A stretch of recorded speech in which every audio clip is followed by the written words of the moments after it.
कैसे हैं दोस्तों आप सब। हेलो, मैं रमीज़ रेज़ा मिशन सक्सेस बिहार के इस प्लेटफॉर्म से फिर आपके बीच हाजिर हूँ। बात बिहार की में आज हम बात करेंगे एक अहम मुद्दे पर। आज हम बात करेंगे वार्ड सचिव बहाली की प्रक्रिया पर कि वार्ड सचिव बहाली की असल प्रक्रिया क्या है, ये लीगल प्रोसेस क्या है, मैं उस पर बात करूँगा और डिटेल में आपके बीच जानकारी को रखने का काम करूँगा। जैसा कि आपको पता है कि वार्ड सचिव का महत्व काफ़ी ज़्यादा है और त्रिस्तरीय पंचायती राज को सही से चलाने के लिए वार्ड सचिव का होना अत्यंत ज़रूरी है। और जब तक वार्ड सचिव की बहाली नहीं हो जाती, वार्ड सचिव चयनित नहीं हो जाते, तब तक गांव का विकास अधूरा है। गांव की सरकार का एक अहम अंग जो है वो वार्ड सचिव है और इसे किस तरह से बनाया जाता है, इनका लीगल प्रोसेस क्या है, सरकारी आदेश क्या है, इनके सही तरीका क्या है, मैं आपको ये बताना ज़रूरी समझता हूँ। क्योंकि आप जब जानेंगे, आपके अंदर जानकारी होगी, तो कल आप अपने वार्ड में, अपने एरिया में सही तरीके से बहाली कराने के लिए योगदान दे सकते हैं। तो चलिए मैं बात करता हूँ कि इसका सही तरीका क्या है, लीगल प्रोसेस क्या है, होना क्या चाहिए। तो सबसे पहले आपको हम बताना चाहेंगे कि वार्ड सचिव बनने के लिए आपके पास सबसे पहले मैट्रिक का डिग्री होना कम से कम अनिवार्य है और आप वहां के स्थानीय निवासी हो, ये चीज़ भी ज़रूरी है। तो 7 लोगों की कमेटी बनेगी, क्रियान्वयन का प्रबंधन कमेटी जो बनती है वो बनानी होगी और इस कमेटी में 50% महिलाओं को भी रखना ज़रूरी है। तो इस कमेटी को कैसे बनाया जाएगा, सबसे पहले इस पर बात करते हैं। इस कमेटी को बनाने के लिए एक वार्ड सभा का रखना ज़रूरी है। प्रखंड विकास पदाधिकारी के को आदेश के बाद और उन्हें सूचित करने के बाद वार्ड सदस्य को अपनी अध्यक्षता में एक वार्ड सभा रखना होता है और उस वार्ड सभा में 7 जो कमेटी है मेंबर है, उस 7 लोगों को चुनना पड़ता है और ये 7 लोग मिलकर फिर एक सचिव को चयनित करते हैं। जिनके तरफ बहुमत ज़्यादा हो उन्हें सचिव के लिए चयनित कर लिया जाता है। तो इस 7 कमेटी में कौन कौन लोग होंगे, उनमें से वार्ड सदस्य तो आपका एक होंगे ही, दूसरा आपका जो वहाँ पंच है जो जीते हैं वो आपके होंगे, तीसरा जीविका दीदी को भी आपको लेना ही पड़ेगा। आप जिसको भी लीजिए, जहाँ जीविकाएँ चल रही है उसमें 2-4 जो लोग हैं, जो महिलाएँ जुड़ी हुई, उनमें से आप एक जीविका दीदी को भी लेना आपके लिए अनिवार्य है। उसके बाद उस वार्ड में अगर अनुसूचित जनजाति, पिछड़ा जनजाति भी अगर में से कोई आते हैं तो उन्हें भी लेना पड़ेगा और जिस वार्ड में नहीं है तो वहाँ नहीं लेना पड़ेगा। तो हाँ, इस तरह से 3 लोग आपके ऑटोमेटिकली हो गए, वार्ड सदस्य, पंच और जीविका। बाकी बचे 4, इन चारों को जनता चुन कर देती है।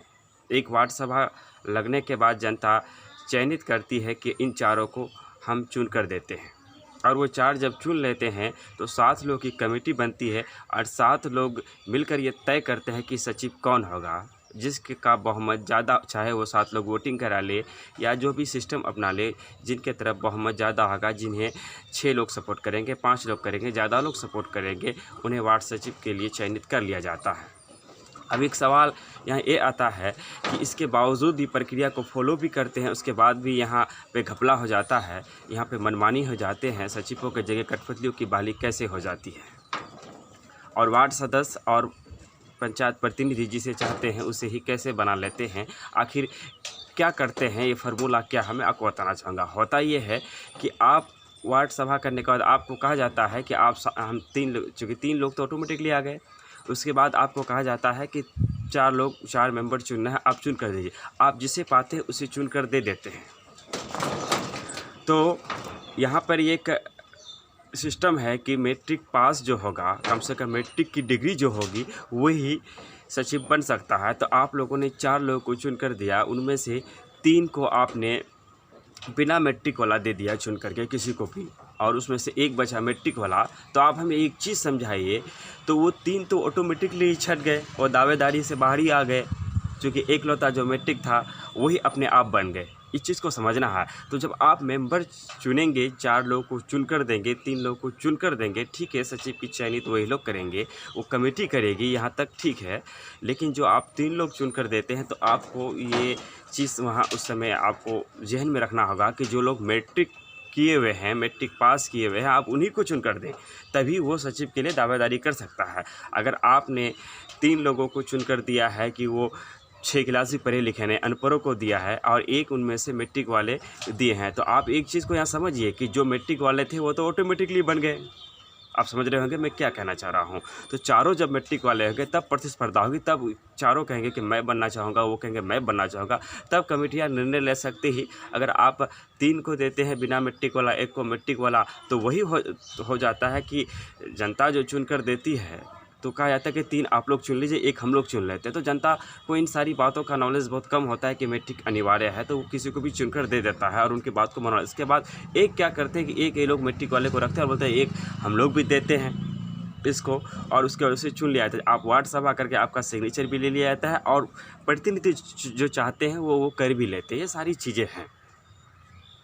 अगर ऐसा नहीं होता है, कहीं वार्ड सभा नहीं होती है और बिना वार्ड सभा का अगर सचिव चयनित कर लिया गया है, तो इसके दरवाजे खुले हैं। मैंने प्रखंड विकास पदाधिकारी और बहुत सारे पंचायती राज मंत्री और बहुत सारे पंचायती विभाग से जुड़े पदाधिकारियों से मैंने बात की और सब ने यही कहा कि अगर कोई गलत तरीके से चयनित करता है तो वो उसके जिम्मेदार खुद होंगे और उस पर कार्रवाई की जाएगी।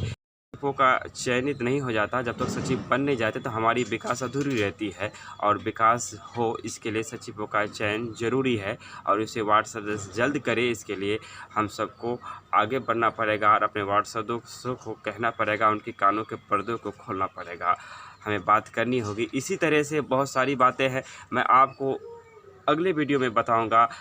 कब बताऊंगा, कभी जब हमें वक्त मिलेगा मैं आपको बताऊंगा कि किस तरह से आप घर बैठे जान सकते हैं कि आपके पंचायत में कौन सी योजना चल रही है, आपके पंचायत में जो योजना चल रही है वो कितने की है, आपके पंचायत में जो योजना हुई है उसमें कितना सही काम हुआ है, कितना गलत काम हुआ है, आपके वार्ड सदस्य द्वारा कहाँ मनमानी की जाती है, साथ नीचे का जो योजना आ रहा है आपको पता होना चाहिए, गली नली उसमें अधिकतर होता क्या है। तो इसी तरह से हम जब जानकार बनेंगे, हमारे अंदर जब जानकारी, हम घर बैठे सारी चीज़ों को पता कर सकते हैं, वो हम तब कर सकते हैं जब हमारे अंदर पूर्ण जानकारी होगी।